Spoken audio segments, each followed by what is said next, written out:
866-594-4150. Somebody been trying on my headphones? Not me. We could never.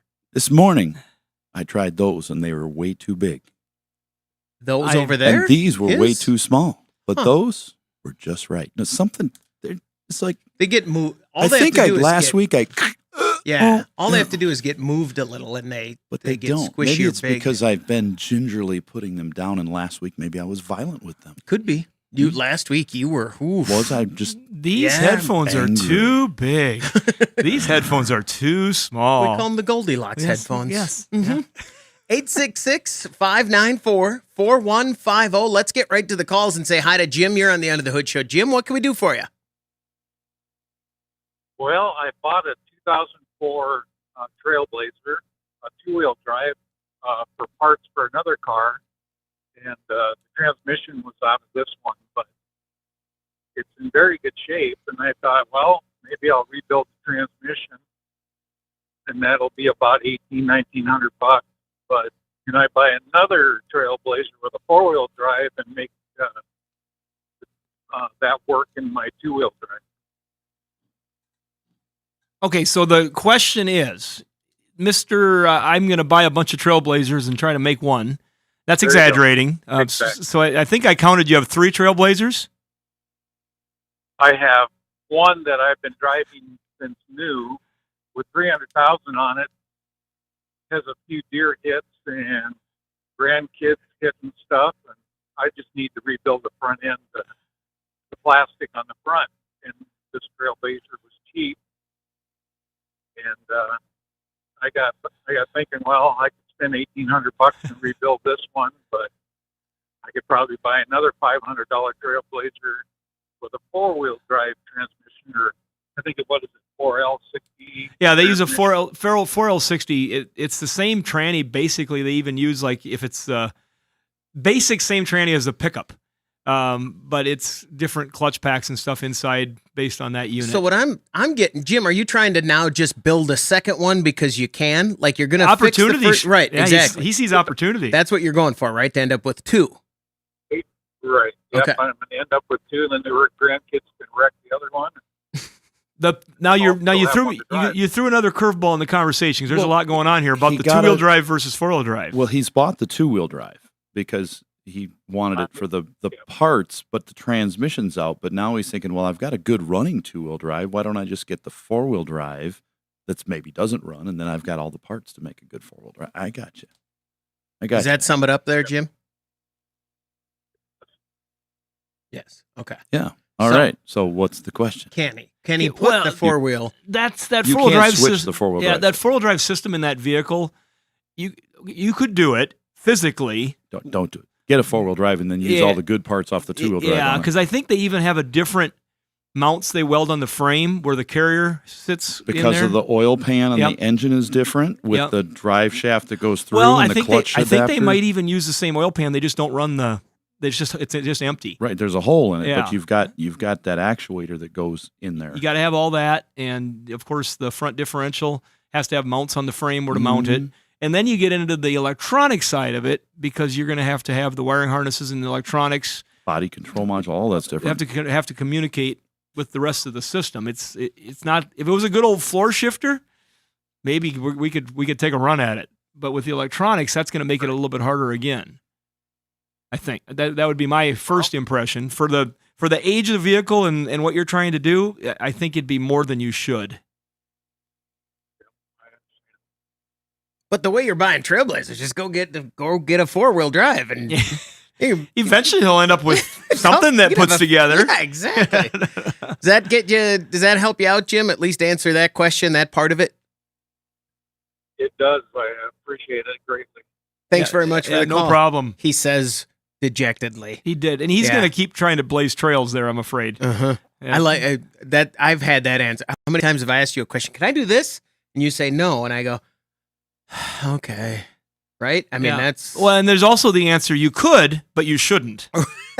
That's what I just basically told him. You could, but you shouldn't. Usually, it comes in the form of, "Hey, Russ, can I buy this BMW out there? No. Can I buy this Volvo? No. Can I buy this Audi? No." If you make it sound a little more glamorous than it is, although you were technically very true, but it's like, can I buy this, especially this BMW? I can go and get it for just $1,400. There's a reason. Yeah, very much so. Let's talk to Scott. You're on the Under the Hood Show. Scott, what can we do for you? Yes, hello. I have a 1998 Chevy S10 pickup, two-wheel drive. Blew a brake line on front, I'm going to replace it. Is it just the standard procedure of bleeding the brakes on that, pumping, crack the bleeder screw, pumping, crack the bleeder screw, or is there something else? It is, but if it's become too low on fluid, the four-wheel anti-lock... it's not too low. Good, because your four-wheel analog brake system can be very problematic on those when they get full of air without a scan tool to bleed it. But if you've just replaced the hose, yes, don't let that reservoir go empty when you're bleeding it, or you're probably going to have problems bleeding that thing out. But yeah, if it just... In the driveway, it blew the line. Yep. And there it sat. So the fluid level is full. Okay. And I'm going to replace the line. I just didn't know if there's any. No. Do it the old-fashioned way, bleeding it. Just keep it full and do it the old-fashioned way, and you should be okay. That sounds good. That sounds like that's good. I think he likes that answer. It's a good answer, yeah. Scott, thanks very much for the call. 866-594-4150. We're going to take a break. When we come back, we want to hear from you on the Under the Hood Show. Be sure to visit our website for news, contests, and previous shows at underthehoodshow.com. Welcome back, everybody. It's time to get back under the hood with the Motor Medics. 866-594-4150. I got a question here that came in on the chat. Jason says, I got a 2015, well, I'm adding some parts. 2015 F-150, it was not going into start-stop mode. I found someone unplugged a wire from a module under the dash. When I plugged it in, it stops once and throws a wrench. What could this be? Does he mean it stops at once, or it's... No, he pulls up to a stoplight, and it shuts off and stops once. Oh, okay. And then the wrench comes on, and then it won't stop again. You have to start, okay. You probably have to start it up by hand, and then it's not going to do that. This is where you have to scan it.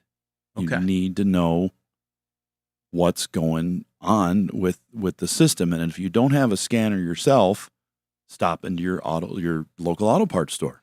A perfect time to mention our partner, Sturdivants. Ask them to scan it for you, get that code, and then give us a call.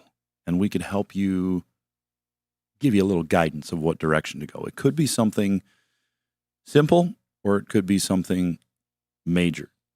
The simple line of it could be somebody may have put some kind of a bypass in there that required disconnecting something and plugging something in somewhere else. I have that on my truck. I have a module that I bought online. I hope I'm not going to get in trouble for this, but it is a module that remembers my last setting on the auto start stop. Okay. It doesn't modify the factory system any. It just remembers the last button push. So if I push the button for the auto start stop to be off, when I start the truck, it automatically remembers that button push. Which you can do every time. I mean, you could manually do it every time, right, and what you bought is a... It just I don't have to push the button every time. And so that's exactly right, Russ. That is basically wired in line between the switch and the harness. See, since they're giving you the option right from the manufacturer to push that button and shut it off every single time, it seems like they're legally allowed to do that because they've given you the option to every single time you could do it. So by putting in that module, the module is duplicating what I want to do. Exactly. But you're able to do it. Now, if it was something that they had locked out where you could never shut it off because it's emissions related, then adding a module would probably not be allowed, but they're currently allowing you to shut those off. But I think that's what you need to do. Get that scanned, find out what that code is, and then we can kind of work around that. And it could be, I mean, that's a situation where throwing the code, what the wrench and it's not working means is there's some reason it's not working, but it could be stopped anything. Because it sees something. Right. It could stopped be minor. because it sees something. Yeah. So next time you're next to that truck at a stoplight, the truck's going to throw a wrench, and then the driver might throw one too. Get mad. Just be like, all right. Yeah, there's gonna be a wrench flying. You got to watch out. Could he? Does it seem like he could just turn it off right every time and not have this problem? He'd still. No, it never worked. It wasn't when he bought it. It wasn't working. Oh, so yeah. he tried to fix it and found, oh, this is unplugged. So I plugged this in, and all of a sudden now it works one time and shuts down. You know, the reason they may have unplugged that is because it was shutting down Right. and not working. There may be a failure in a system. You know, they have 15. It's not that old. It's old. It's 8 years old, Older. almost 9. Yeah, it's older, even though it's a pretty new vehicle. And like a remote start, if the system is got a problem in the running of the vehicle, Right. that auto start stop is probably in a default mode where it doesn't work. I'm surprised that it does stop at the first time. It does. I mean, obviously we need more information here, Right. but just giving some basics on how that would work. I We would- had another one recently, Russ. We dismantled a 2020 Silverado that had a fire in the cab. I don't think these things are related, but it had under the hood when they were getting after it to inventory it. There was a module that went in line with the main harness that plugged in going back to the fuse box under the hood, and it was made by Edge Products. And Edge is a company that at one point they were one of the companies that got themselves in a little bit of trouble with the federal government for defeat devices. But this was a modern device, and it was called a module. And this module plugged in line. You disconnected the factory harness, put this in there, reconnected the other end back to the factory harness, and you could control different systems on the truck to do things through the steering wheel controls and the information center. And so you could set tire sizes, and it was I would call it like a soft programmer. They let you do some customization to your vehicle. They used to make one that would go on top of the dash. That same type of thing. Their Edge and Bully Dog. Yeah, and this one here, it doesn't work unless it's plugged in. And so you could unplug it, put your factory thing back together, and it said nothing was changed in the vehicle at all. The vehicle's as it was. It goes back to stock. And then that unit, you can only use it in one vehicle. You could unplug it and use it in another vehicle. But it doesn't leave any of the programming behind. It's doing just that while it's plugged in. And that was It was just interesting. I'd never seen anything like that before. The guys were looking like, hey, what's that? interesting. That's the way. So the CAN bus systems, if they receive a message, push the button to roll the window down, sends a message, tells it, body control module, roll that window down. So these messages are floating up and down the stream. If you plug a module into the CAN bus that has the right programming and you push a button, you could tell it, okay, from this, I'm going to roll down a window, roll it up, start the car, stop the car. That's how these remote starters work nowadays. They plug into that module under the dash, hardwire in the back. They send a signal. So the signal says, start the car, turn the car off. When you start the car, turn the heated seats on, turn the air conditioning on, turn the lights on. All those things are through. It's a lot of great stuff you can get in a remote start package that you could not get before. Sure. Going back a number of years because they all had to be physical. We'd run relays and hardwire things in. Well, now you just tell it, if it's below 50 degrees, turn my heated seats on. All that cool stuff. We've gotten really soft on all our luxuries. So soft. But they're so great.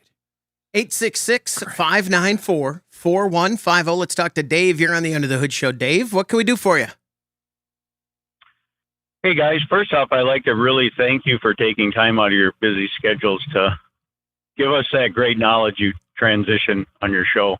Thanks. Thank you. I've got you bet. Thank you, guys. And also for the humor you keep in there. I really enjoy that. I've got a 2006 Pontiac Vibe. It's actually my wife's car. Bought it new, has about 240,000 miles on it.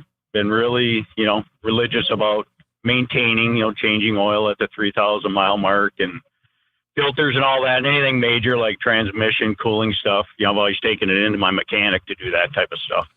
But the question I have, about 10,000 miles ago, I had a code come up on the dash and, the car died. And then I was able to get it started. I'm up by Hot Springs, South Dakota, got it back home, and then let it sit for a little while. and it started right up, drove it again, go a few miles and kill. But after it sit for a while, it would always start. So I finally got it towed into Custer, and a mechanic plugged it in, and it came up with a camshaft sensor code, and he replaced it it's been about 10,000 miles, and the same thing happened. The same, it kind of killed on my wife again, and it's the camshaft sensor again. And I didn't know. The only other thing that's ever come up with the engine code is that venting deal for the gas cap. If you maybe don't click it or it's not on properly. But the car would always run. You just have to, maybe didn't click it when she got gas. But is there any connection with those two? Or they did, replace the camshaft sensor under, warranty on the part. I'm just wondering, what's the function of the camshaft sensor, and is there anything that might cause that? It could definitely have had a repeat failure, and it will cause it to act the way it's acting for you with the no start, and that synchronizes the injection. When the car starts up, it's batch firing everything, so it's all together. Everything's firing at once, and except for the spark. You spark each cylinder, but as far as the injectors, they're spraying all together at a set rate to fire the car. But once it starts up for fuel mileage, it's reading the cam, so it knows exactly what position the engine's in, and it's more of a fine tune off of what the crank is normally running, and that allows it to fire everything in sequential. That you hear this sequential fuel injection, SFI. You see it printed on the back of a car like, oh, it's an amazing thing. Well, now they don't print it because everyone better have it. So that's what it's for. And what happens is if it's warmed up already and it's relying on reading a sequence and it doesn't see a sequence, well, it's not going to run until it's completely cool again and it can fire up on all six. That's what it's for. And if they fail, that's what they'll give you. The old ones used to have a little button on the camshaft that was snapped in with a piece of nylon garbage that would heat up and fall out. So you'd put a sensor in it. Mechanic could read it and say, your sensor's out. And they'd put a sensor in it. It'd cost you a lot of money and it wouldn't fix it. And then they'd say, oh, well, yeah, you need to give us $400 for this repair. And by the way, we have to pull your timing cover off and replace the timing set and put this little magnetic button in there for even more money, because when they pulled the sensor out, they didn't look in the hole and see if there was a magnet still in there. Don't have that anymore because it's reading off a piece of metal molded right into the timing gear on yours. But yeah, it could have had a repeat failure, and there's no reason for it other than possibly a part that just failed. It just wasn't good. Yep. You got to look for quality in those parts. Well, now that you mentioned the actual part, he did say under the warranty, the one I had, there was a better grade of part right that they put in this time. So hopefully that's all it was just a part that maybe wasn't. Your emissions warning is unrelated. Yep, completely unrelated. And it's you right away the programming, if people are paying attention to automotive stuff, was that gas cap off during fill, you get a check engine light. It happens a lot less than people think, though, and so those trouble codes can be related to problems with the vent valve, the purge valve, the canister that vents that fuel tank for the emissions into the environment. And so you could have a problem there that's related. Do you have any problems filling the car with fuel or anything? No, I don't. And I know on that, he said it's pretty rare that vent system sensor ever goes out. He said it could be a bad ground maybe there that's triggering something. But I was talking to a friend of mine, and he said, well, I've heard that if you don't have your key in the ignition when you fill up gas, is there anything linked between the key and the ignition when it's on or off? Don't leave it off. Connected to that sensor. Yes, it's got to be off when you fill it. If it's on with the key in the ignition, it will allow the vent to open and cause all sorts of problems. So make sure the key is off and out of the ignition every time you fill the car. Interesting. Dave, thanks very much for the call. We're going to take a break. When we come back, we want to hear from you on the Under the Hood Show. 866-594-4150. Find out how you can participate in the show by visiting underthehoodshow.com.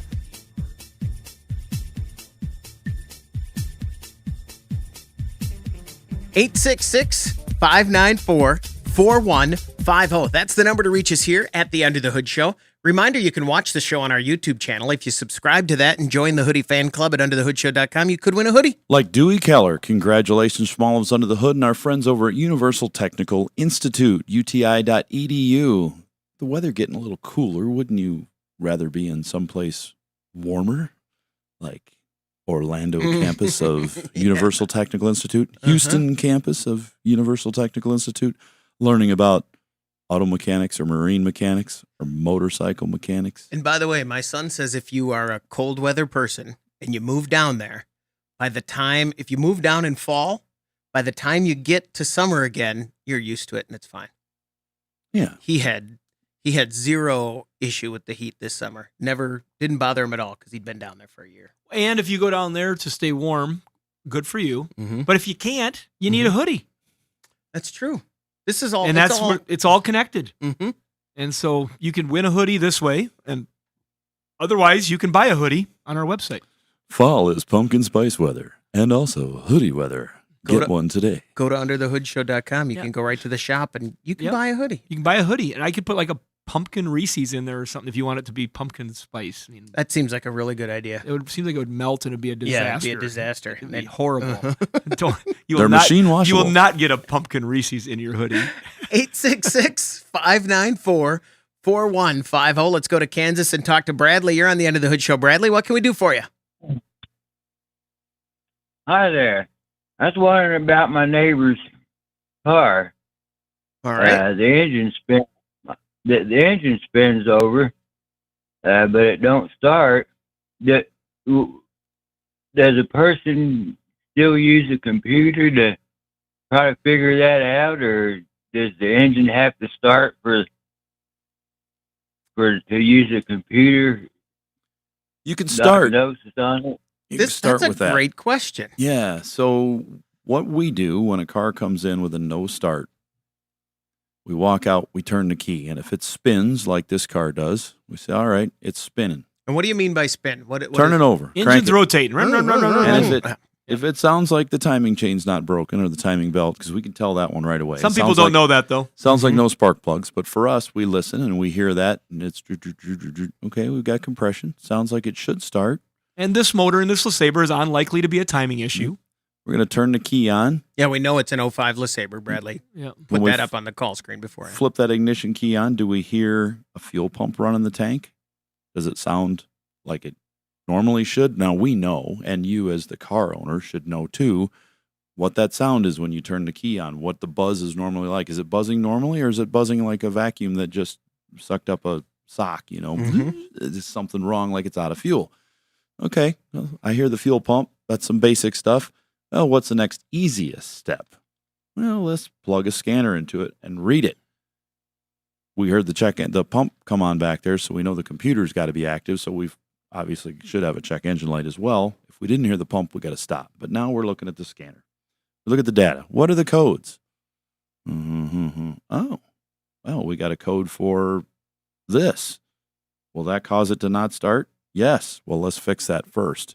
But if we have no codes and we have a no start, but it cranks, and we hear a fuel pump run back there, then we got to go a little deeper. Now we're going to do the next easiest thing, which is probably to pull one spark plug wire off, put a spark tester in it. Do we have spark? If we don't, we fix it.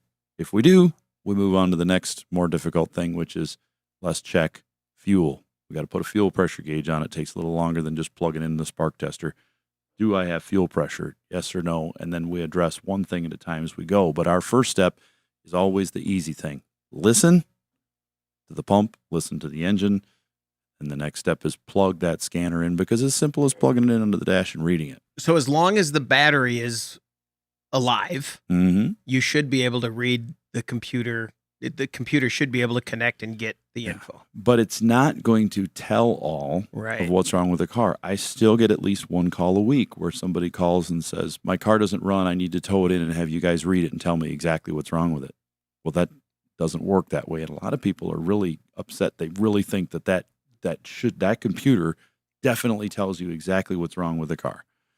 Well, if that was the case, then manufacturer would probably be building in some kind of a system to get you back to them that would say, oh, we know exactly what's wrong with it. You just bring it right back to us and we're going to fix X, Y, Z. Because we know and we're not telling anybody else. It's not that simple. But it does give you it's always good to have a scanner. If you're a home DIY person, a scan tool is a great item to have on your own that you can pick up at your local auto parts store. They're readily available. A perfect time to mention our partner, Sturdivants. Get yourself a scan tool because you can use it on multiple cars and it doesn't have to be expensive. Let me ask you a question. If I'm a DIY guy, better than me, not me, no, Chris, even you. but You're a scanner all the time guy. Sure. But I mean, if I'm better than that, if it's not me, if it's someone who's pretty good, you know what I mean? Better than me for sure. Doug. Better than me for sure. How much are the scanners I should be looking at? Because the ones I'm looking at, Chris, are $50, $75, $100 maybe. But you're gonna spend a medium DIY guy could get by with like a $350 scanner. Okay. Which you'll be able to pick up there too. Do I want a Bluetooth or do I want one that plugs in with a No, cord? that's going to be a hard plug-in one. Okay. And there's many models available, but you're going to want a one that you plug in, you physically hold in your hand like a phone type thing, a book, a little bigger than an iPad. Yeah, and read it. That's what I want. Something that's updatable, software downloads. The Bluetooth scanners, they're available there too, and they're nice. That's going to be basic codes, but when you want to get into a little two-way communication and a little bigger stuff, the sky's the limit. And of course, there's always special order items available there as well. You can get those and pick, go as sky's the limit. You get what you want for scanners. But the typical DIY person, you're scanning, let's say, one car every month or two at home and doing a little repairs, maybe 4 or 5 repairs a year on friends and family's cars. Yeah, you can get by in that, let's say $400 to $500 if you really want to get crazy. But Chris just wants to plug in because he's curious and see what it says. Yeah, just to see if I can keep driving it. That's where the Bluetooth stuff comes in. And he does that. That's what I have at my house. I don't have the other one. I've just got the basic, just a code reader. Kind of, I'm curious what's going on here. But after that, I got to cede to the professionals. The best one to get, if you can get a Bluetooth consumer level, and if you can get them to send it to you to your radio show with all vehicles available, that's really the best one to get, right? Yeah. That really is. That one's the best one you can get. You don't have to download separate vehicles for a different fee. They go, oh, here, you're a member of the media? Yeah, that's the one to get. Bradley, good luck. Thanks very much for the call. Good luck. 866-594-4150. Here's a question that came in. We got a message from, I'm gonna say how it came in, and it said, my friend has an early 2000 3/4 Ford truck diesel. Okay. Great shape overall. Engine rebuild due to stuck injector. Runs like a top. Problem is air conditioning. Plenty of cold air around town, but at freeway speeds, it doesn't produce a sufficient cold air. Blower runs well, pushes coolish air. We do have access to an R134 machine. Where do we start troubleshooting? And then below that, it said, Producer Doug, don't call me on this. This is all the information I have. But if you want to talk to Sean, it's his truck. You can call him. So Doug put it up on my screen as Sean has an early 2000 3/4 ton truck, which is true. I got you. Now I'm following that. We just can't call the person who sent in the message. Well, going down the road you need to check your pressures. If you've got access to the machine, that's the first thing you should do. Find out exactly how much refrigerant's in it, get it recharged, make sure it's exactly the right amount of charge with the right refrigerant, and then see what it does. Because on the highway, typically we have a problem at idle, and on the highway we're good because we get so much more airflow. The compressor's zipping along and spinning, and everything's good. It's happy. But when you lose that going down the road, something, if you have a low refrigerant charge, you can do that. If you have a belt slippage problem, which can happen on these diesels, you got a lot of stuff dragging. There's a lot of horsepower that's taken up by accessories that people don't realize. You can have, if you got a vacuum pump on a diesel, you got a vacuum pump. You've got an alternator, sometimes 2. You've got power steering, which is running a hydro booster, which is a lot of horsepower being drawn off of that. So, I mean, you pull a belt off, you could literally have 25 horsepower going just to run accessory items on an engine between the fan and all that stuff. And if any of that slips, you've got a problem. Or if part of it slips because, let's say, your power steering pump's really dragging, then the rest of the belt is not pulling its weight because the tensioner is not able to pull up the slack. So now maybe your AC, because it pulls a lot of horsepower too, maybe that's starting to slip. That's why when we talk with our partner at Gates and they talked about the importance of a complete belt system, not just a belt, but the tensioner and the idler and the tensioner being able to keep it tight and buying the whole kit. That's why they sell these things as a kit. When you get a timing belt component kit, we're so used to that now that we would not think you wouldn't even think of doing it any other way. But back in the day, like in just late be belts 80s, hanging on the early wall. 90s, it was common to put a timing belt. If you had a VW Dasher come in or like a pickup or whatever, we would throw a belt on it only. And then if the water pump leaked, it was external on a lot of these. We just replaced the pump. But now you've got more than just a timing belt with one little roller tensioner that you tension by hand. It's all hydraulic. So, yeah, you get the whole kit. That is becoming just as important with belt drive systems on vehicles now. The accessories are so important, and you got so many things running up there. They want to keep that tension, so Gates makes a complete kit with everything in it. So it's cheaper. You get it all together, all same manufacturer. It works like it's supposed to. It's designed that way, and it's good. So your air conditioning may just not be turning at those higher speeds, and you might even be able to duplicate that in your driveway by holding it at a little higher RPM. If the truck's going to run, let's say, 1,800 RPM at highway speeds at that 60 miles an hour or so, maybe run it at 1,800 RPM. Watch your gauges on your system, on your R134 machine. Make sure they're where they're supposed to be. But if you find out that at the higher RPM, we're dropping one off too far or not dropping it off enough on your gauges, then you can start investigating some things. Do you have an orifice tube that is plugged, and at the higher RPM of the compressor is causing a problem with it, and it's freezing up or something because it's low on charge and it's freezing up? There's lots of different things that can happen with that AC system, but they can all be diagnosed with that. You've got the machine with the gauges, you're good to go. When we finally do make the move to electric vehicles and it all gets settled at whatever date in the future that is, how much of these problems goes away? Well, a lot of these electric cars are using heat pumps in them, and they fail just like anything else. So there's a whole new set of problems. Just a different set of they problems. have brakes that fail. They have electricals that fail. They do have a huge number less of moving parts on them. So the failures would be different and probably a lot more expensive. Sure. But they'll still be there. Just different failures.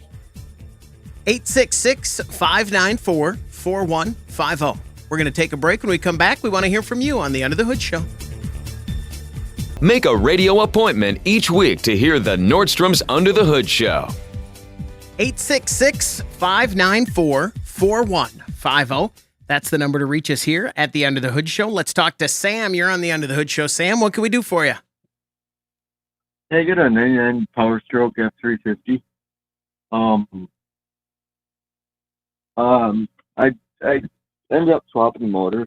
My one motor had 800,000 miles on it. And I swapped that out and got the second motor in, and it runs fine, but the battery indicator light's on.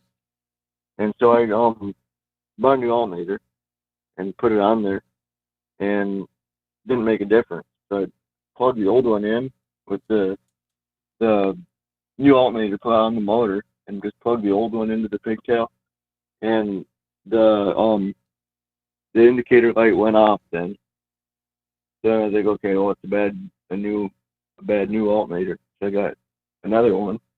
Well, I ended up doing that 3 different times, and I tested the wires when once when it's running. Each time I'd swap out a different one to try a different new one. and I wasn't getting a charge. But then the third new one, I finally got one that it charges at 14.2 volts, and pickup runs fine. Everything works on it, but the indicator's stuck on all the time. I'm about ready to just take the dash off, take the light out, but I don't want. I know it's not the right way to fix it. So I guess I'm just stumped. I don't really understand wiring and all the schematics of where it all goes. But I mean, I understand the basics of mechanics. I just get stumped pretty quick on the wiring. Okay. So after putting this, have you tried plugging that original one back in after you put a couple more alternators on there too? Does the light still go off when you plug it in? I actually ended up just getting rid of that old one. Okay. But the only way I can get the light to go off is it's a 2-wire pigtail. Yep. And if I swap the wires around, it'll go. The light will stay off, but when you cycle the key, the light doesn't come on at all. So yeah, don't do that. Don't do that. So you got a field wire back there, and then you've got that gauge wire that goes in the side. That's that white wire that's in there, that smaller one. That's what's controlling that light. And there's a lot of problems with those. They break in the pigtail. They actually sell the pigtail connector on the end with about 8 inches of wire on it because they fail a lot, and you got to replace that in order to fix it. We've had a lot of these vehicles where we've put an engine in them, and just by us touching that wire, just unplugging it, plugging it back in, it doesn't make a good connection anymore. And that's the fault of the wire getting old. So we end up cutting the pigtail off, and we crimp on the new one and heat shrink it, and it's fine. That could be what's going on. It may have gone off with that other alternator on there, the original, because when you unplugged it and you move the wire and you've got it physically upside down and in a different position on top of the engine plugged in, it's putting enough stress on it that it's making a good connection and turning the light off. So then you put it back and it's not working. Sometimes people will unplug the plug, turn it, like twist it clockwise, counterclockwise, like 2 turns, and then plug it back in. So it's got a little twist to it. And then they're like, oh, hey, my light's off. That's a good indication that you need a new pigtail on there.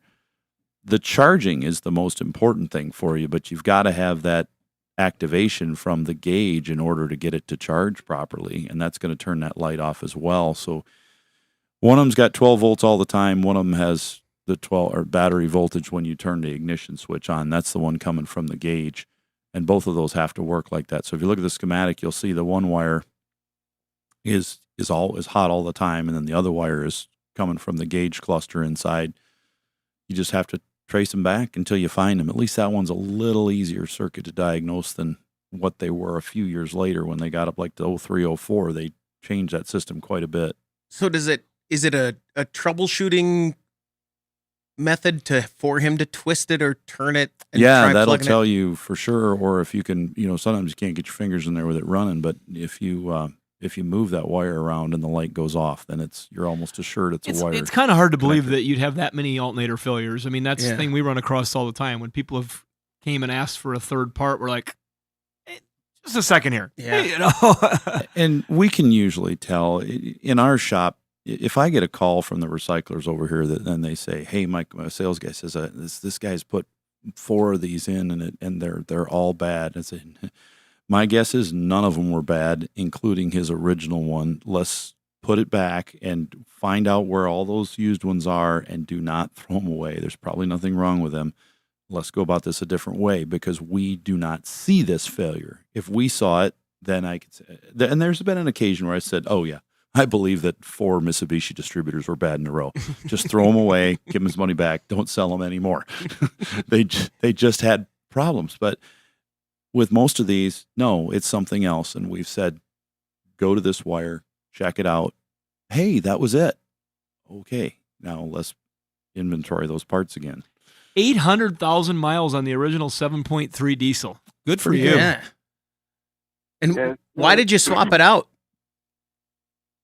Well, it ends up, I mean, I drove it till it didn't drive anymore at all. I mean, there was no compression. It just, and I took the heads off, and there was 5 cracked pistons exactly straight down the middle. Well, that's a good reason to swap it out then. We're getting some coolant in there. Sam, thanks very much for the call. Good luck. 866-594-4153. 4150. What's captured your attention in the automotive world? Well, I see we're into week 3 of the strike, and it looks like they're getting ready to step it up again, unless, again, we said before in the beginning, well, maybe it'll just end. Talking about the UAW auto workers strike at the parts plants and some of the manufacturing we thought it would, facilities. maybe they'll settle it before it gets going. And then the second week came along, and then they said, well, we're going to resolve this. Oh, no, we're not. And more things were thrown on the table, and then it looks like they're getting deeper and looking into more things as they go, because now they're full on. And now it's beginning to affect us. I have now 3 different things on order that are sitting in a warehouse 3 hours from me, and they said they are not leaving until the strike is over. So the customer says, what am I going to do? One of them has resulted in a truck that cannot be used. Happens to be one of our radio show listeners. Cannot drive the truck because we're waiting for this transmission cooler assembly. They're not going to ship it, even though it's in stock, because they've got a strike going on. The other one's a set of engine mounts. Luckily, they can still drive the truck, and I've got a speedometer out there too. Can't do it because of this strike. So we'll see what happens, but it looks like if they continue with it and don't resolve it, they're going to step it up even further, which in about another 2 weeks will really start to show in the vehicles delivered to. It'll almost result probably in a stoppage of vehicles being delivered to the retail shops, because they have typically 30 days to 40 days. They had built up their supplies, knowing something was coming. So they have those supplies there, but once you hit that point and the stoppage is plant wide across, then we're already starting to see plants closed down. Like you strike plant A, and then B, C, D, E are still, they said, well, they're going to stay open. Well, the parts aren't coming out of plant A, and I think that's strategically planned. Oh, they did. So, yeah, for sure. So there's no parts there anymore, so these rest of these can't. Yeah, the second layer of the strike was the parts distribution facilities themselves. Mm-hmm. And so there was like 38 of them around the country that they struck at. I do wonder on the public sentiment, when you're trying to get some sort of pressure, if all of a sudden people aren't getting their vehicles fixed, I wonder who they start saying.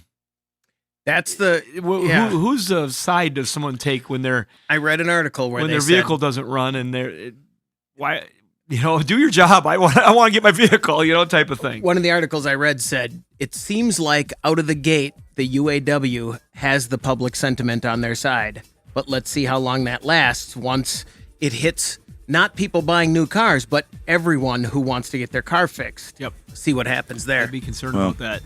That'll do it for this hour of the Under the Hood Show. Hour 2 is coming up. The Under the Hood Show is brought to you by Sturdivants. The phone number to reach us, 866-594-4150.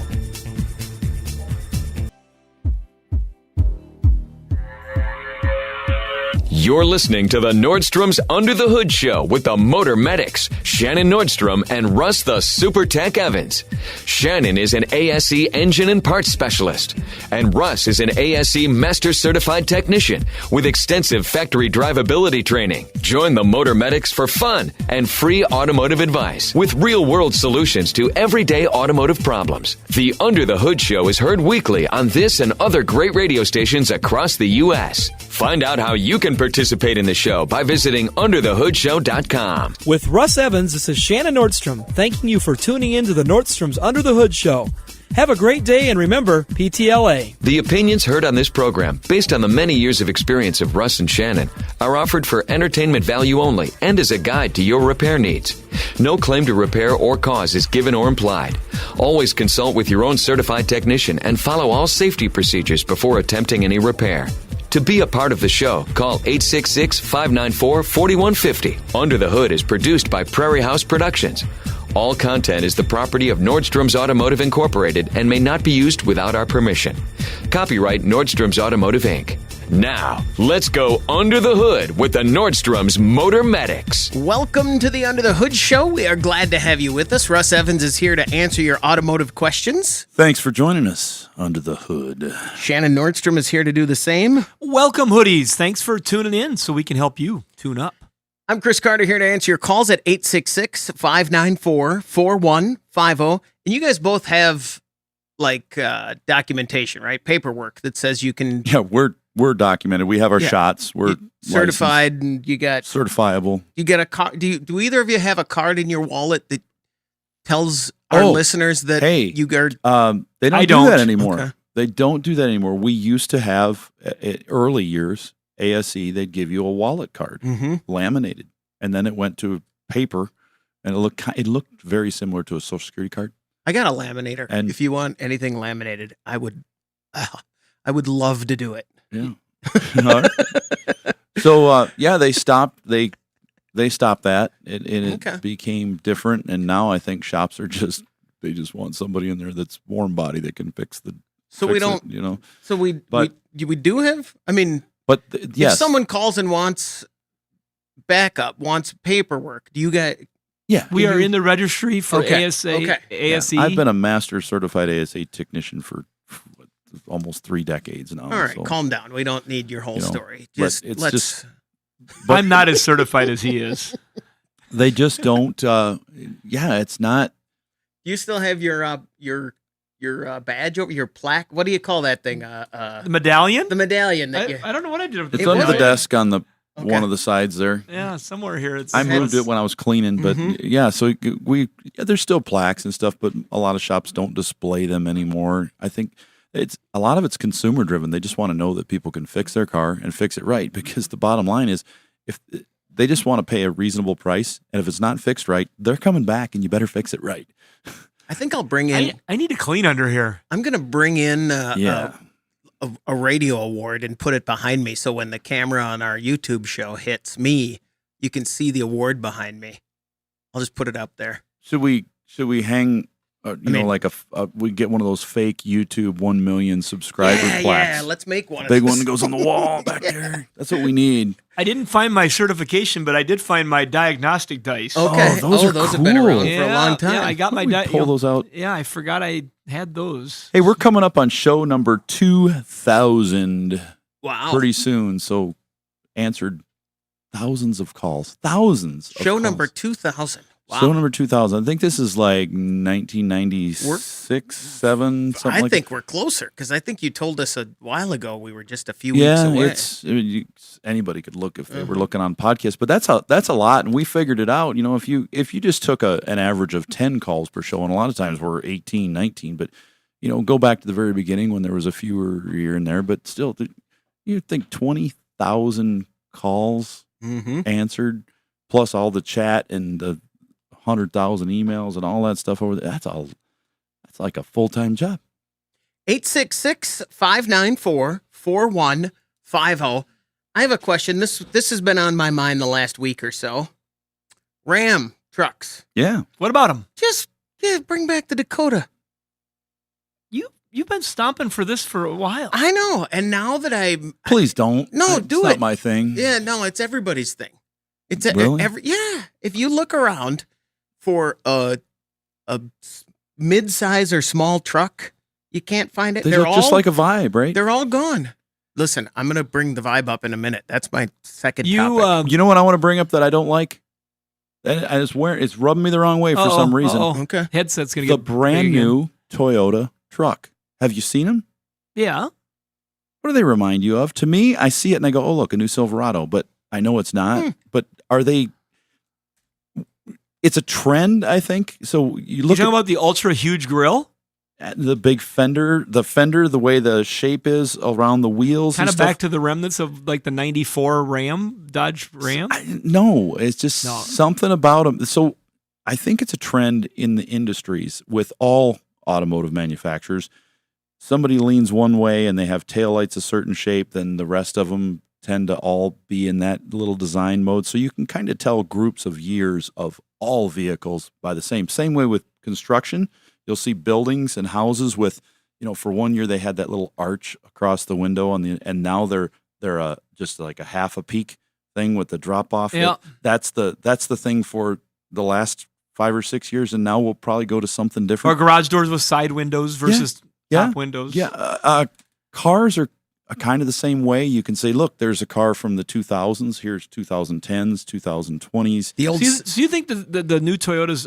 You think it's too bold? Too much? I do. Too much going on? I think it's too much. I believe that if they didn't have if the fenders were more of a smooth look, it would be a beautiful truck. But to me, it's kind of like the Rivian look. They've really just changed it. And maybe it'll grow on me and I'll say, hey, now this is great. But right now, They're trying to make it look like they chiseled it out of rock. I saw. yes, it's very I think cold. they're. Yeah, I think the Civic R designers from 3 years ago are going. See, it was cool. You guys made fun of us.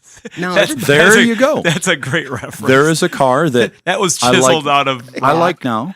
I do like it now. I'm used to it and I like it. But back when it first came out, I said, this is too much. That had to be a body man's nightmare. For the year when it came out, I just thought this is way too much. Hey, I did see something great in a parking lot the other morning. It was dark, but I could see it enough. Somebody has like a mid to late 2000s Chevy truck, let's say a 04 or 5, and they have grafted on like a 58 Buick front end and the 58 Buick rear end with like that the is a fins. student at Southeast Technical Seen it? School. I'm not crazy. And he's gotten the hood and the ports for the side from You Pull It self-service used auto parts. Oh, nice. Ricardo showed me that Okay. picture, our manager, So I just the wasn't other crazy. day. In the dark, it looked beautiful. So it could have been horrid in the daytime, but It at needs night, some polishing, but it's at night, it looked like it was finished, and I could see that, like, oh, the colors were a little off. But from a distance in the dark, I said, that's cool. there's some creativity there for sure. And I believe that's a student at Southeast Technical College. It's a Buick, right? Buick parts on that Yep, thing? it is. Oh, okay. Yep, you got a hood out of Marvin's Gardens at the You Pull It self-service. I saw my first Rivian pickup on the road the other day, and I was behind it, and I was like, "Oh, that's pretty cool." looking, There are actually. several in our town now. And then I got to the front, and I went, "Oh yeah, it Yeah. looks just I as would stupid as it did on the pictures." It's smaller than you think, isn't it? Yeah, I thought in the ads it was like a full-size truck. It's like a Dakota. Well, it's like the size of a full size truck. Or 10 Vibe, years huh? ago. they show it, doing all the polling and everything like that, and you assume it to be larger Mm-hmm. because of that. But compacted into that package is all that battery and everything else. Jay Leno just did a deal with a Tesla semi. He pulled a Tesla semi with a Tesla semi. Oh, really? Oh. He pulled up on the side of the road and hooked it up, and That's funny. it was neat. I thought it was just one driver in the front of the Tesla, but the passenger seats are actually in the back behind the driver. So the driver sits in the center in the middle of the truck, Yep. like the center seat. There's no side seat, so you can see all the way around with Yeah. TV screens all the way around. And then behind you, there's a bench seat for people. Interesting. It's wider in the back than the front, so you get a full view of everything. And Leno gives a good, fair review. He'll chop you up if you deserve it. And he said, it's fair. I kind of like it. 866-594-4150. Let's go to Wisconsin and talk to John. You're on the Under the Hood Show. John, what can we do for you? Yes, I buy vehicles wrecked and I fix them and stuff. And I bought a 2020 Ram Promaster. It's an Amazon van that got wrecked. So we got it fixed, and the cruise control wouldn't work. So we took it to our local Gandrud dealership, and they told us that there's nothing they can do with it because Amazon puts a code in it that eliminates the cruise control.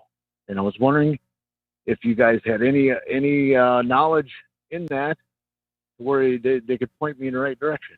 Hey, you're out of luck because they order them that way, and they come in with that deleted, and Okay.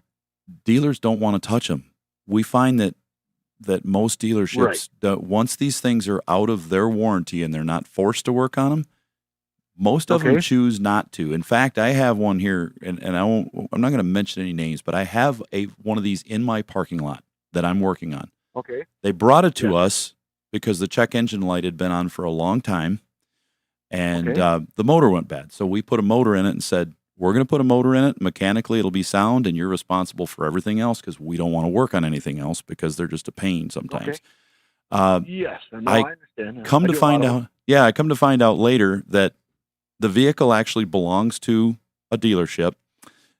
They worked on it for a couple weeks, couldn't figure it out. They sent it to the dealership who, that manufactures the thing, that sells it, and they said, nope, we're not going to touch it. It's out of warranty. We're not going to mess with it. We don't want to because it's a Promaster. So they said, well, you guys know what you're doing. We're just going to have you fix it. So they expect us to figure it out, but I guess we will eventually. We had our own, and we figured it out. But boy, the diagnostic time and the money it took to get that thing going. What motor is in this one? It's got the 3.6 in it, just like a Caravan. You're a little more luck there because it has that engine than with one of the diesels. I'd just say you're completely screwed if it's got the diesels in it. But with the gas engine, I think what they have done is they programmed. The manufacturer, I believe, is who does that. When Amazon orders 100 of these at a time, or 500 or 1,000, whatever, we had 10,000 probably. Yeah, they order it with that off. I believe that if you were to reflash that engine computer, you could get it done, but you may have to use a different VIN number because the factory VIN number in there, I believe, would have that delete built into it because they know that VIN was an Amazon van.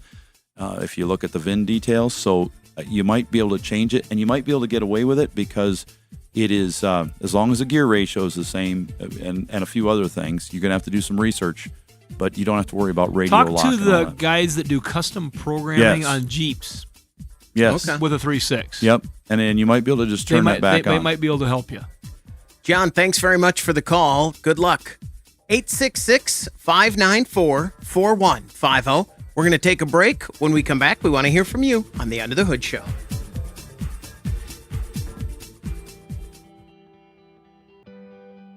Car feeling ill? Don't want to spread it to your wallet? Call the Motor Medics now for free advice. 866-594-4150. Let's talk to Brent. You're on the Under the Hood Show. Brent, what can we do for you? All right, so I called in a couple times now with this 2013 Escalade. Had that cylinder 4 misfire. I think last time we left you thinking that it was going to get really sad. If I remember right. It was sad. It turned out to be sad. Thanks for jinxing me. So I had a stock intake lifter and got that released with this sweet little tool. There's a guy here in South Dakota that makes it, and you pull the valley lift cover and then you tap on that intake lifter and it releases it. And then I bought a range device and have had no issues. It runs great once it's warm, but I had an issue cold startup every time. It would spit and sputter and die the first attempt. Sometimes it would do it the second time, but the third crank, it would run a little rough, but then the idle would come up and then it would run smooth. And then I could drive it and shut it off and it would start perfectly. It would run perfectly. But now I got this cold start issue, and I guess I bought intake gaskets. I haven't installed them yet. That's kind of what I'm leaning towards because I cleaned the throttle body, and when I had the intake off that second time, I cleaned up that oil that was in there and kind of had a bunch of carb cleaner in there. I was tipping it upside down, and I thought maybe I got some oil on the map sensor. So I cleaned that, and it's still doing it. When you pull those intakes and put them back on repeatedly, sometimes the cleaning of those with carb cleaner or brake clean can deform those rubber seals just a little bit and cause that issue where they don't seal 100%. They may look pretty good, but they may not give the right amount of pressure equally across all of them when you tighten that intake down. So you can get some, on cold starts, you could get shrinkage on those seals and have it leak a little bit. I would start by either checking them to see if they leak by spraying them when the engine first starts cold, or just replacing them. You might have an injector too that's I've got them. seal that's leaking. You want to check those really close too. Those injector seals can get really hard on one edge, and then the other part can be soft, and they can leak through there where the injectors are too. They can pull a lot of vacuum through an injector seal. Okay. Yeah, I'll give that a shot. Hopefully that cures it, and I'm done calling. Well, it's been a good journey. I hope you get to the end. Brent, thanks very much for the call. 866-594-4150. What he just mentioned, Mm-hmm.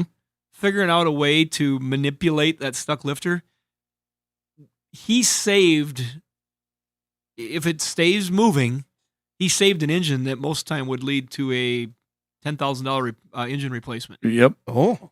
Yep. Find out where he got that tool made. Yeah, but it's unusual that a stuck valve would be unstuck Be and unstuck. then not be a future problem. But if Sounds like he turned it off, but still, it, we'll see what happens. Yeah, intake valve, tapping on it, got it to release.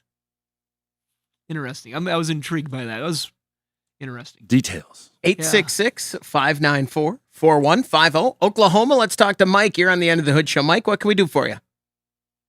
Well, thank you for taking the question. You bet. Yes, I'm dealing with no rear brake pressure on both sides on a 1997 GMC K2500.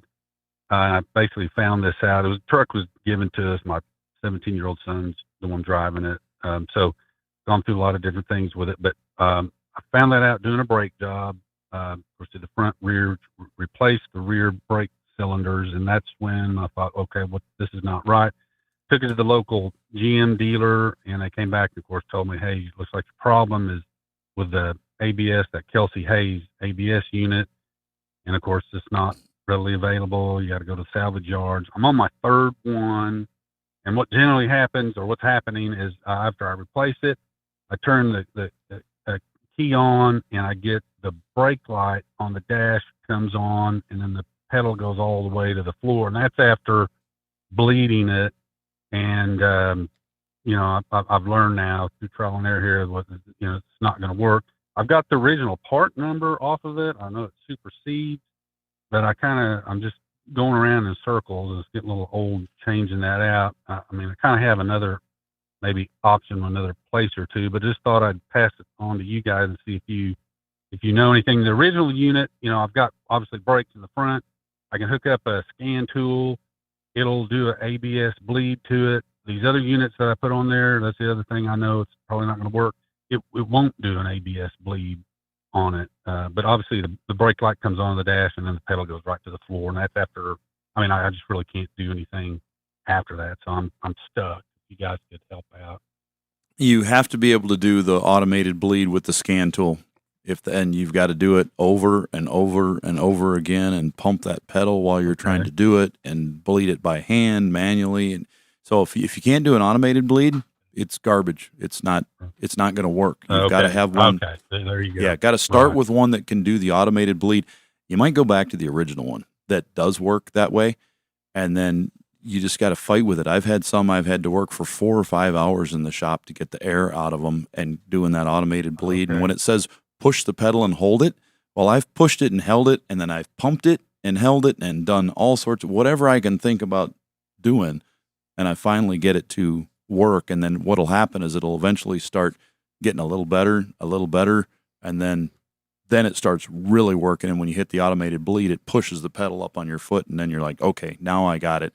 But when they get old, they stick, and they've got that built-in proportioning system for that proportioning valve. And when that starts sticking one way, yeah, you can have some issues. I've even opened the front two bleeder screws a little bit when I've done just to crack them open just enough so they leak, and then done the automated bleed with the rear so that it tries to reset its proportioning valve towards the front side. Because now the back is open, it doesn't have any pressure, so it's closing off the back with a proportioning valve. If you open the front, it's going to try to drift towards the front because it sees the front open, and then you can get a little pressure in the rear. It's just kind of a trick that we know more. It's kind of like riding a bike. We know how to do it, but we couldn't tell somebody how to do it. It's just kind of a feeling you get, but it's a matter of very gently with a dead blow hammer. Mm-hmm. There you go, Chris. On the side of it, not on the electronic part, but on the metal part of the valve body. Just very lightly, we tap on that as we're doing automated bleed and all sorts of things we can do to think of keeping it going. That is why when we talk about brake fluid flush and that it's overprescribed and we say you shouldn't do it that often, but it needs to be done eventually in cars and trucks, this is one of the things that prevents is those valves from sticking in these brake components as they get old. And if the recycled unit hasn't been stored properly or got plugs out of it, you can also, I don't know how far you're searching to find another one, or if the other ones you have might actually be okay, and you should need to just be a little more stubborn on your procedure. But our partner, Cardash Part, is where you're going to find these things all over the country. Maybe you can start with a search from a southern climate from one that hasn't been exposed to quite as much environmental problem. Might help too. Mike, thanks very much for the call. Good luck. We're going to take a break. When we come back, we want to hear from you on the Under the Hood Show.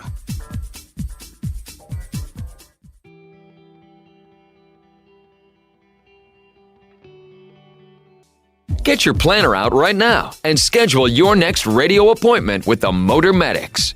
866-594-4150. Don't forget, you can watch the show on our YouTube channel, and if you subscribe to that channel and join the Hoodie Fan Club at underthehoodshow.com, you could win a hoodie. Like Keith Mason, congratulations from all of us here under the hood and our friends over at Universal Technical Institute, uti.edu. Is he pigeonholed, Keith Mason, when he's growing up? Is he like, I want to be a veterinarian, and they're like, sorry. You're laying bricks. You're laying bricks, man. It's just how it goes. 866-594-4150. Let's go to Colorado. You can be anything you want to be. No, you can't. No, you can't. As long as it's Luke Skywalker, that is your I had a acting teacher who gig said from I now could. on. Nope. Sorry, man. Now that name. Let's talk to Kevin in Colorado. Kevin, you're on the Under the Hood Show. What can we do for you? Hey guys, good morning. Morning. How you doing? I have a massive Evap leak Ooh. on a 2000. Yeah, I think it sounds a lot worse than it really is. Is that the code? So Massive it's, evap leak? I've seen large evap leak, moderate evap leak, and small evap leak. I haven't seen massive yet. Is that a code that comes up on the Kia? Yeah, it is. It's a Hyundai actually, Sonata. Oh, a Hyundai Sonata. Oh, we're gonna shame on Doug. He got us wrong there. It says Sonata up there, so I was Well, thinking Sedona, or is that Yeah, I was Sonata? going for some reason. I was going down that road too. Now he feels like he's being conflicted over there. I thought it was Grenada. A Granada. All right, anyway. So he's got a Hyundai It's Sonata. gonna be if we can't get it fixed, it's gonna be a Granada. Grenada. When was the last time? Rocket Have we- launcher. Do you remember, Shannon, did we ever take a call about a Granada on Under the Hood? We probably Oh, did. we have, I'm sure. I've got a 1981 Ford Granada. Yeah, I'm sure we did. I don't remember that Show's stuff as been well as going I on for should. so long that I Now thought we did. on the screener's board here, it became an 06 question mark. I have an 06 question mark. Okay, Driven by the 06 Riddler. Sonata with a massive evap leak. Well, the first thing you need to do Yeah, is so it's a P0455. Oh. We looked it up with the scanner and everything. It's a cheap scanner. Well, I guess it's not that cheap. I have an X tool. Okay. Well, so what have you done so far to fix it? Or try to fix it? We so replaced the gas cap, which Good start. has actually it seems like it does start. Yeah, it runs good. And I listened for vacuum leaks. I've looked in the engine bay for cracked hoses. Mm-hmm. You'd think that you'd be able to hear some kind of vacuum leak. You won't in the engine compartment. Yeah, you You won't. don't think you'd hear it? No, you wouldn't on this, because the way it works, the vacuum, the purge valve on the engine opens, and it applies vacuum through the lines to the tank. It pulls it down to a very, very small amount, and then it shuts the vent valve that's back at the tank, and it shuts the purge valve, and it's got a vacuum sensor back there that takes a reading, and it watches it. And if the reading goes from, 5 inches of vacuum to 0 immediately, it says, oh, large leak. If it takes several minutes, it says, oh, small leak. So if it says 445 large leak, then it says, ooh, I can't hold it, or it's leaked real fast, but you'd never hear it. And it's only going to do it with the engine running too, so you'd never hear it over the exhaust. I mean, it'd be very quiet. But if the sensor does not work, you could have perfect vacuum lines and it'll still give you that code because we've got a bad sensor. I mean, the sensor's not reading at all. It's just completely skewed out of its range. If the O-ring that holds the fuel pump sending unit in, if that leaks, it would leak gas out as well as vacuum in. So you could rule that out if you can fill it to the top and it doesn't leak out or you can't smell fuel. So look at everything real close. Okay. It probably has the most common thing we see on these is the vent valve back at the tank. That has failed or the canister is cracked and fallen apart inside. But a lot of times it's simply just the vent valve itself. The computer says close the vent valve, pull a vacuum, and it closes it. Well, it thinks it closed it, right? But it didn't. That's what's going on with producer Doug's car. His son, Spencer, he's got a vent valve on a Nissan, same manufacturer of valve, and it's stuck wide open. You pull a vacuum on it and leaks right through. You can test those with a hand vacuum pump and a scan tool. Just look at your scan tool. What we do is we put the vacuum pump on, we turn the key on. We look at the scan tool, it tells us tank pressure, and then we pump up that hand vacuum tool and see if it changes. If the reading doesn't change, well, either we have a giant leak or the sensor's bad. How do we check for a leak? Well, if we pump it up in the vacuum gauge, it's got a little needle on it. That needle comes down and we go, okay, look, we got 5 inches of vacuum here, but our electronic gauge didn't change on our computer. Well, our sensor's definitely bad. Is it holding on our little hand pump, on our Mighty Vac? Yep, it's holding. So, we're good there. And Chris, where do we pick up that hand vacuum pump? At our partners, Sturtevant's Auto Parts. There you go. You're going to be able to find that because those hand tools are, that's where you go. That part store is where you go to pick up a hand tool. If you need minor hand tools like that, or even some of the more advanced ones, that's the place to look first. And cost is probably going to be $20. The Mighty Vac is the one we use, but they're a hand pump vacuum tool. Kevin, thanks very much for the call. Good luck. He probably doesn't need to get a super fund loan for his massive Evap leak. He should be able to get that figured out. Yeah, I mean, it's basically it's hoses, and if they look good, they're fine. It's a tank. If it doesn't have a hole in it, you're good to go. And 2 electric valves. Those electric valves, when they're off, nothing goes through them. When they're on, stuff goes through them as far as air. Since we talked about gas caps and Evap there, let's talk. We got a question in on the chat. Hey guys, stopped at one of the local gas stations yesterday and filled up. The pump did not shut off and overfilled the tank. Is that one time going to kill the Evap canister? This is on a 2020 Cherokee. It is a possibility. It only takes once if you get enough in there. Is it possible that it didn't do anything? Yes. But is it possible it happened? Yes. Especially if now you didn't only just get to the top and then click it, and try to get a little more in there. You forcefully crammed fuel, or you didn't. The machine forcefully was putting fuel under pressure into this tank, trying to get it to go everywhere it could, which was, out the nozzle and out every orifice in that tank. It's bad. It's bad enough that when that happened, now you've got an emissions warranty on this car. It should be 8 years, 80,000 miles. So luckily they'll take care of it. But if you didn't, you could have gone into the station and said, hey, this tank overfilled my car. And they'd probably think you were nuts when you said, hey, it did it. If they said, oh yeah, that's happened a few times. Yeah, could you write that down for me? So when I come back here after I get a bill for putting a Evap in, you'll take care of it. And they go, well, what do you mean? People do that all the time. It's like, well, they shouldn't. This wasn't a choice. Yeah, that's bad. But I've only once have I ever seen somebody refueling a car at a station, and there was literally fuel shooting out like 6 feet out of a thing. And I'm like, hey, and everybody else was too. And they had to run over, and instead of just hitting the stop button on the pump, they were running over and they pushed the emergency the shut big off. red button that kills all the pumps. But I don't blame them either way. I've been waiting for an opportunity to push that button my whole life since I noticed it. So if you would have been there, yeah, you're like, I got this. Yep, I got it. See you guys later.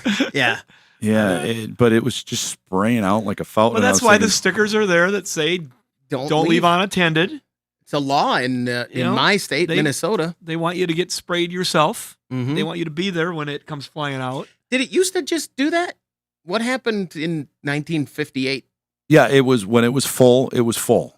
And it would pour out. It would pour out. But there was always a guy there pumping it too. They a lot of times they did, but I don't know. You could probably look up the Wikipedia, Chris, on the break and find out when the first self-service gas station went into play. I think it was in the 40s. I heard this on the radio one day, but I'm probably way off. I wouldn't believe anything I hear on the radio. Yeah, exactly. But you'd right. It would fill up.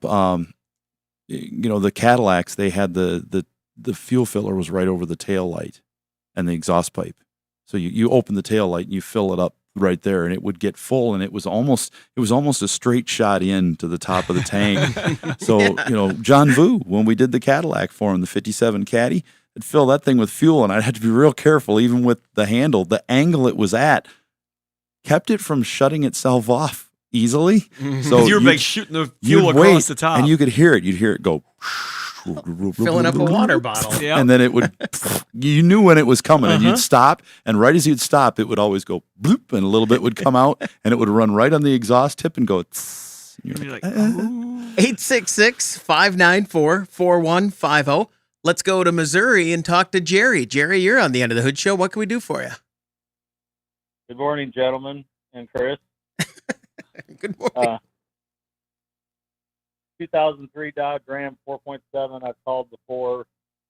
I had a head gasket exhaust leak, I believe, and I fixed it with K-Seal. All right. And recently been doing a little more highway driving than I normally do. It's mostly around the town truck. It'll get up to temperature every day, but limited highway driving. So I'm sitting in a drive-through and long line, so I shut it off and started it back up. I noticed I've got smoke on a hot restart, but not a cold restart. Wondering which way to go. Hot, it might be just because it's hot. It could be a couple different things. It could be oil, or it could be coolant. If it's blue, it's going to be oil. If it's just white, it could be coolant. But of course, you're going to see that. Yeah, you're going to notice something's missing. Your fluid. You're either going to lose oil or you're going to lose coolant. See what's going on. Those heads have problems with valve guides as well when they get old, and not just the coolant issues with the head gasket. So it could be you're using a little bit of oil. I don't know. You might not even worry about it if it's not too much. We had one the other day that we just finished a motor in yesterday, and it was, engine went bad because the intake gaskets leaked underneath. It sucked oil into it. It was burning it, filled the converter, plugged it up. So find out which one you're losing, oil or coolant. If it's losing coolant, then the head gaskets have just deteriorated to the point where even K-Seal is not going to save the day on that one. K-Seal is amazing for fixing small cracks in heads and head gaskets that are failed, but if they're to the point where they're critical and they're completely gone, you cannot fix it. Jerry, thanks very much for the call. Good luck. 866-594-4150. We're going to take a break. When we come back, we want to hear from you on the End of the Hood Show.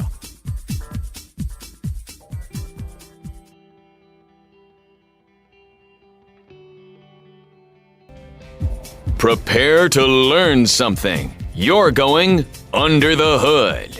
866-594-4150. Let's talk to Justin. You're on the Under the Hood Show. Justin, what can we do for you? Okay, so my son's got a 2008 Chevy Equinox. He went to school one day, and he calls me and says it sounds like it's misfiring and it's not running right. So I get it home, I put it on the scan tool, I see that cylinder 1, 5, and 4 are misfiring. So I replace those coil packs. Then I get the code for the mass airflow sensor. I replace that, but now I always have the cylinder number 4, but I also changed out the injectors because it was calling misfire. So I'm not sure which way to go. So it always has a cylinder 4 misfire now that you've done everything else? I'm not sure which way to go. Yeah, you guys still there? Yeah, go ahead. That got weird, but go ahead. Yeah. Yep. So cylinder 4 is always misfiring. Cylinder 4 is now at a consistent misfire, but I'm also getting like a 2.4 or 2.46 now too. After I put the injectors in. Oh boy. Well, So you have to wonder, did a problem get created by putting those parts in? Was there a problem with a part, or is there dirt in the fuel system or something, or was there just an issue with the engine and now it's just becoming worse as you go? Sometimes when we see things like that and they change as we replace parts, we just go back and start at the beginning. We check compression. Do we have good compression all the way around? Then we do a leak down test, and are all the valves sealing so we know that the engine's good.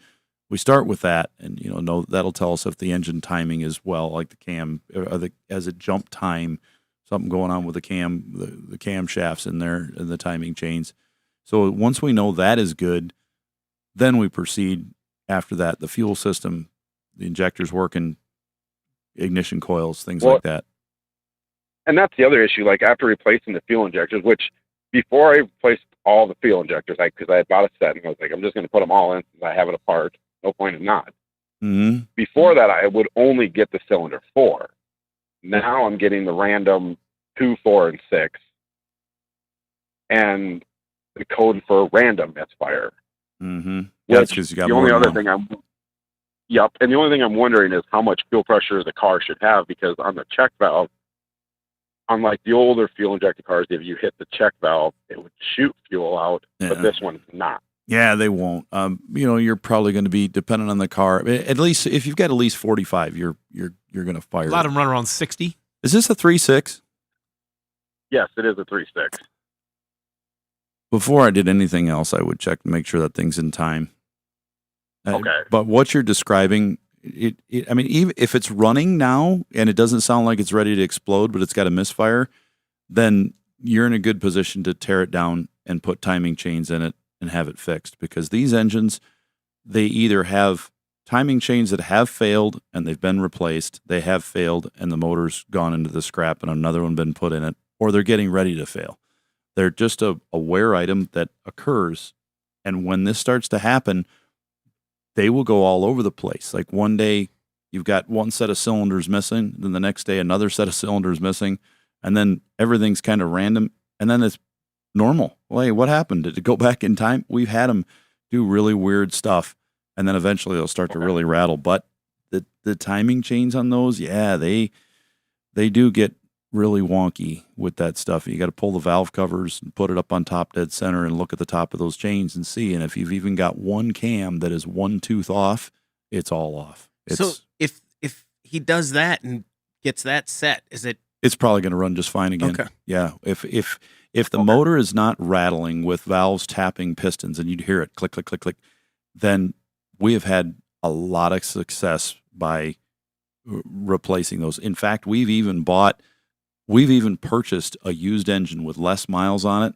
that said, why is it here? We purchased it at Nordstrom's because it had bad timing chains and it was rattling. We've purchased those, put chains in them, and sold them because they were great. We put them in ourselves because then we know that's good. But we've taken that risk because we knew that we've done so many of them that we'd rather have a low mileage one with brand new chains that was working than one with really high miles that's never had chains. And when we put a used engine in one of these, it gets chains every time now. When And it's on the bench customers is the time to do it. Customers much happier in the long run with the new Justin, chains. thanks very much for the call. Good luck. 866-594-4150. Let's talk to Dan. You're on the Under the Hood Show. Dan, what can we do for you? Hey guys, I'm calling about a 2000 Park Avenue. It's got the air pump, which I don't think that makes a difference here, but anyway, the other day my wife called and it was running like crap, and so went checked it out, and the vacuum line for the fuel pressure regulator popped off the throttle body. So stuck it back on, ran great. Well, then a couple days later, doing the same thing. So I stuck it back on, clamp on it. And so that seemed to fix the problem. Well, then yesterday she drove it 3 miles, and then she stopped at the stop sign, and then the car died on her. She started it back up and drove it home, and I'm trying to diagnose. I don't know if the car dying now is a different problem, or if I don't think so. You're positive This is the fuel pressure regulator hose. You're sure of that? Yeah, the one that goes from right up by the throttle position sensor. Yep. To the regulator down on the to fuel rail? Yeah, to the regulator. Yeah. Yeah, if it's that one there, what's probably happening is you're probably getting pressure coming out of that. It's probably fuel, but the fuel dries up, so it pops the hose off and it evaporates so fast you didn't see it. But it's probably fuel. You probably have a bad regulator. And now what's happening is you've got a nice clamp on it, so it's not letting it off of there, and that fuel is going right into the intake, so it's flooding out and dying at a stop sign. And if you take it off, it may have already evaporated. So, yeah, I would say run the car till it's warm. If you can get it to die once, like when you're driving it around the neighborhood, once it dies, immediately open up the hood, get yourself a rag, go out there and pull the fuel, the vacuum line off the regulator end. And if it's wet at all in there, get a new regulator for it, or just get a new regulator. It shouldn't be. They're not that expensive. No, it shouldn't be blowing that thing off of there. There shouldn't be any pressure at all. Yeah, the thing's supposed to suck. It's not Yes, supposed to blow. you know? exactly. So you've got, it needs to be fixed. Dan, thanks very much for the call. 866-594-4150. I have a trivia question for you. Okay. We were talking about the Granada earlier. Granada or Grenada? Granada, right? Granada. Granada. Grenada's a country. Granada's a car. I was just looking it up when we were talking about it earlier. So here's the trivia and a camp. question. Camp Granada. It was the Granada was 1975 to 1982. The question is, what car did it replace for Ford? Mercedes. And what car succeeded it for Ford? Fairlane and Thunderbird. Russ? There you go. I'm wrong. Or Cougar. It replaced the Maverick. That's right. It was rear-wheel drive. And was succeeded by the LTD. Boy, I missed them both. It was a compact car from 1975 to 1980. That makes so much sense. And the Granada looks like an LTD. And was a midsize from 81 to 82. That makes so much sense, and I just totally blew it. I could see the LTD, but yeah, I thought that was interesting, and it has pictures, and I'm like, oh yeah, yeah. No, the LTD came. That was the thing. Yeah, yeah. There you go. All right, what else we got? Well, I've got just something here because I'm going to be gone next show. I'm going to be at our national convention for Automotive Recyclers Association, and so I won't be here. So have fun with that. Me and Chris will just head to SEMA. Mm-hmm. The Saturday, October 14th. Saturday, October 14th is Harvest Days at U-Pull-It. All right. Always a big day. Saturday, October 14th, all day. You can come out and take off as many parts as you can take off and somehow Jenga stack in a wheelbarrow, and you get them for $40 if you can push them through a course. How's the course this year? $70 if you use a two-wheel cart. $100 outlaw lane. Do whatever you want. And it's going to be fun. Check the website. Yep, youpullit.com. That'll do it for this hour of the Under the Hood Show.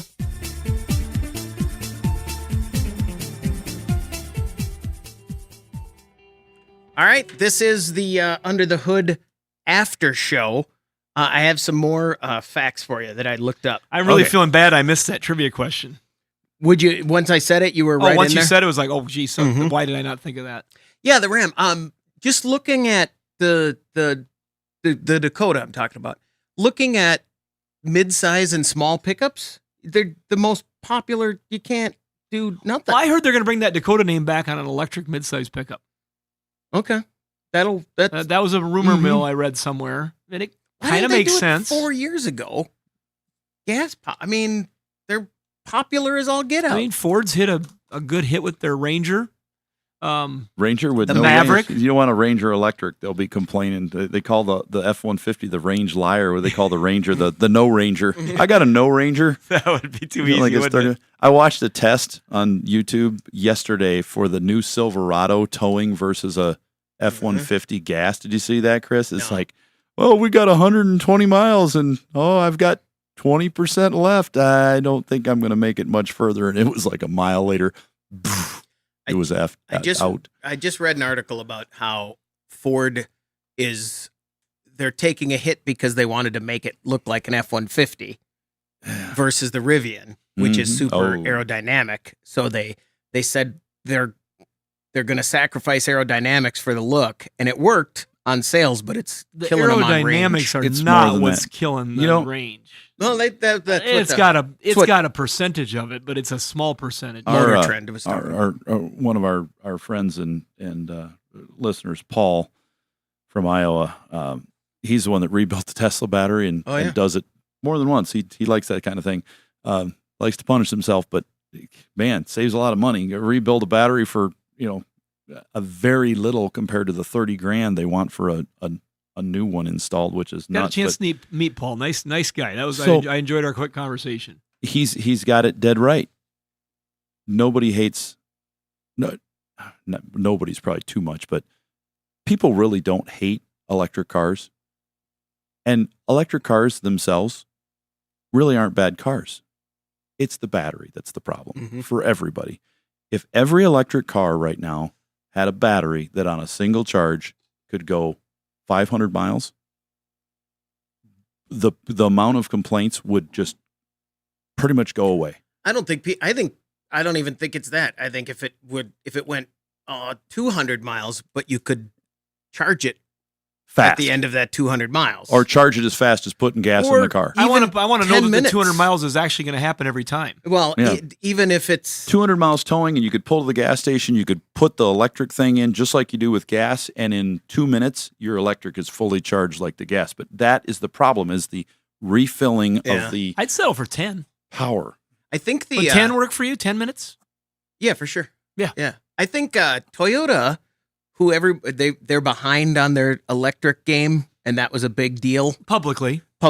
I think they might be the smartest ones because they're just waiting and waiting to get in, and they haven't had any failures yet. They haven't used a design that changed 6 months later. Wouldn't you think, by being the biggest hybrid company on the planet for so many decades now, that they would have a pretty good handle on getting a battery recharged? Since the gas engine recharges it. And They probably know a lot more than they And let I on. wonder if they're waiting for the technology to catch up with what they think they could do, or what. I don't know. Watch, there'll be an announcement tomorrow, Chris. Yeah. The new Toyota. What? The It does- WFFFWF. Yeah, it The does. I The saw new Toyota WTF. It has a 500-mile I s- range. the other day. Never needs charging. I pulled up at the corner next to an old Tacoma, and I looked at this truck and I went, "Oh, what is that?" Oh yeah, I forgot about the Tacoma when it first came out, and I looked it up. The Tacoma, My neighbor's got one. The first Tacoma sold in the United States Was sold in Tacoma, Washington. was 1990. 95. I'm bad today. It was 180 inches long, and it was 61 inches high. The 23 is 212 inches long, so 32 inches longer and a foot taller. And if you get the long bed, it's 4 feet longer than the original Tacoma. Now, the original That's Tacoma what I'm was seeing is the Tacoma. Is that it was a small. They're all white. The The, ones uh, I've seen. Seems like The they're all white. Tacoma at first was a mini truck. It was the like a Love or a Yeah. B2000 or Yeah, whatever. now it's a midsize. Now it's it's 212 inches long, which is 30 inches longer than. How long is the Tundra? Oh, that's a good question. Let me look at that. They're just getting bigger and bigger. The smaller ones are getting bigger. The bigger ones are getting bigger. Yeah. They totally are. Let me see if I can find that quick body style. Yeah, it's nuts. And then the front ends on these things are getting. It's like, how big can we build the front end? You stand in front of the front end on a new 25 or 3500, and it's the grill. I put my arms out, and it's like headlight Huge. to headlight. It's probably 5 feet across, and then it's 3 feet tall almost. And some of these things are just like a Power Stroke. It's got a giant grill and a giant radiator with a fan Can behind eat it. a lot of bugs. This one's not giving me the. Hold on. You got to get the air moving is what they want, but they're crazy. This seems like, wouldn't that be just a bug magnet? We get them full of bugs all the time. When The we put an Tundra- engine in, we're washing them out. The Tundra is 233.6 inches long. So 20 inches longer, was it? No. Yeah. Yep. 20 inches longer than the longest Tacoma. I wonder what's a 95 F-150? 95 F-150, I think you told us one time, was actually smaller than the Ranger. new Colorado Than the new and Ranger. Yeah. The 95 F-150 was 197 inches long. Which cab configuration you got there? The shortest. 235. So the biggest F-150 in that short box 95. F-150 was small. The It biggest, was a short truck. The biggest F-150 in 95 was the same size as the smallest Tundra is this year. 2 inches longer, actually. So it's just, they're so huge. I think it's that then like the Tacoma looks like and this is what I wanted to talk about. Now you're getting there. Yeah. Now I'm going to take back the times that I said that car looks just like a Vibe. Yeah. But they all look like Vibes now. Come look at this picture of this Vibe and tell me that doesn't look like a car that could be sold today. That looks, at whatever size you're talking, that looks like a modern car. It's looking old. A little, but not. If that was an electric. But that's an old. That's like 07, 08, right? That's the last generation. Yeah. 09. I don't know. But yeah. But look at that. And this one, of course, going to the Aztec too. Just that thing looks so stupid when it was out. The Aztec and the Vibe too. People thought it was weird looking, especially with that cladding on it. They thought it, but now they all have that same look. The Pontiac, man, Pontiac. I think they jumped the gun on getting rid of that. I think they could have kept that. And so that's the end of that. Now, should we? Oh, Steve's gone. Is he gone? Yeah, he is. Hey, Doug. SONOTA. I don't think that's right. I think it's ATA, isn't it? Sonota? Isn't it?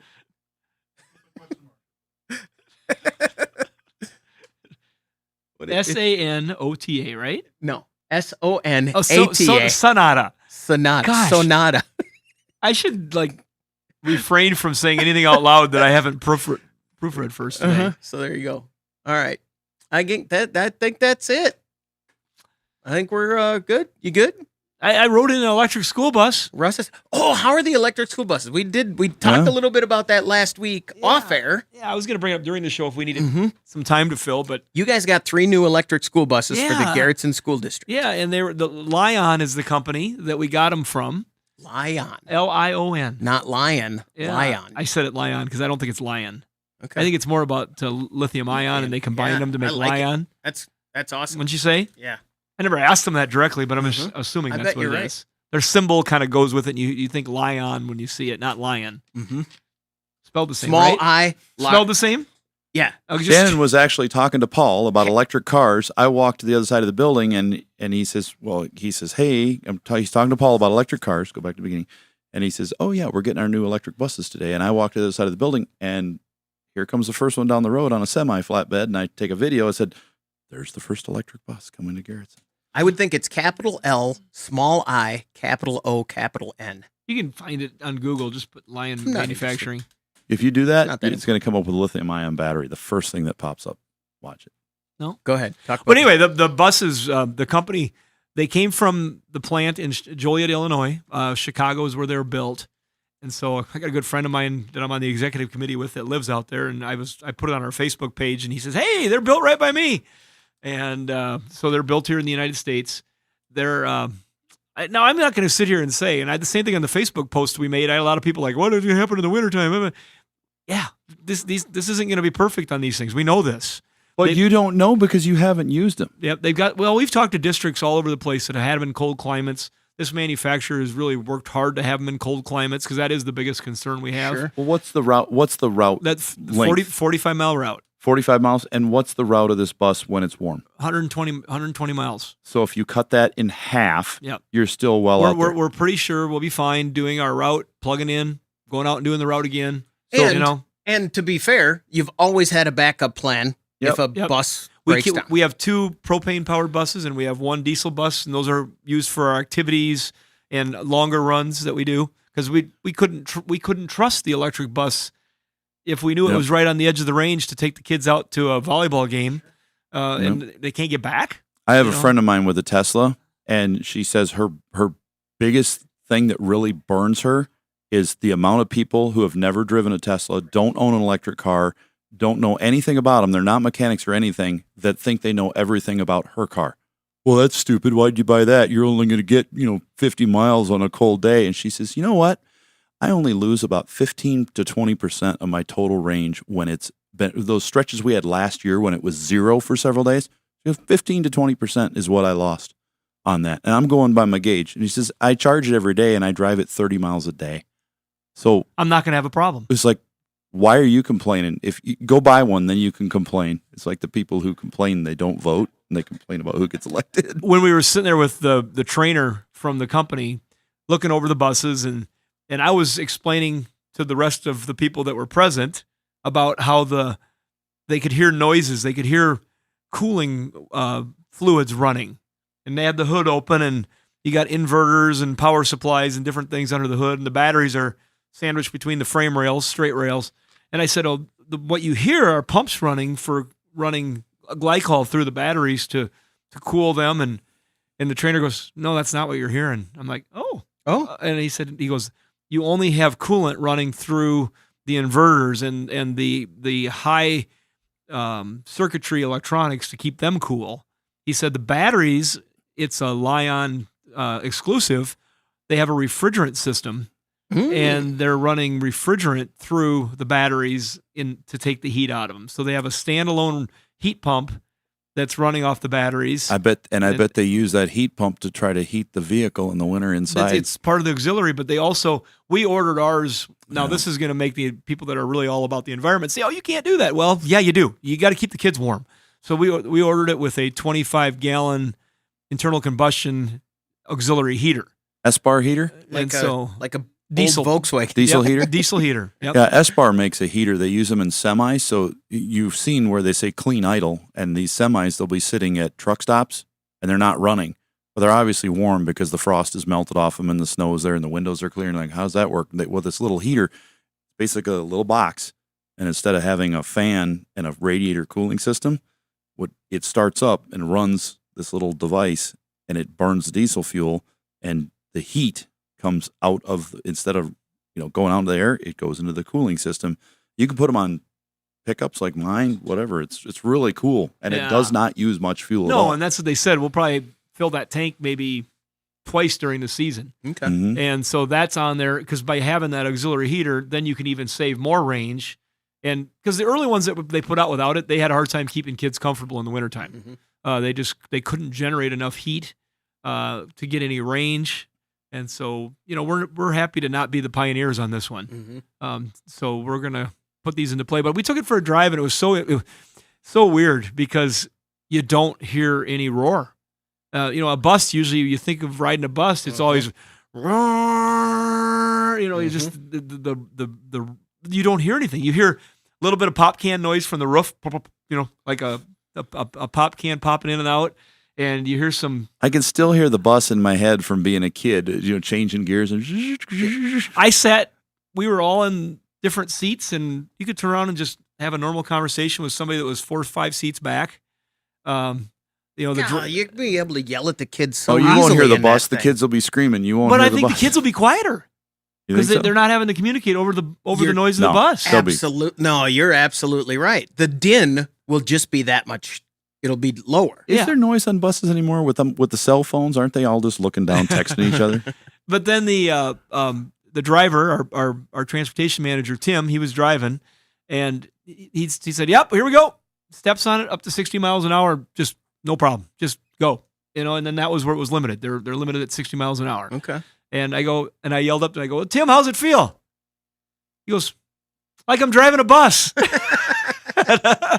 And so, instantly he was driving a bus. It wasn't an electric bus. He was driving a bus, and it got a lot of nice features on it and things. You get a lot more technology for us with the district to kind of keep track of where the buses are at, so we can keep track of the routes if there's somebody's having a problem. Mm-hmm. A lot of telemetry that comes with it, just standard that you didn't have on a regular school bus.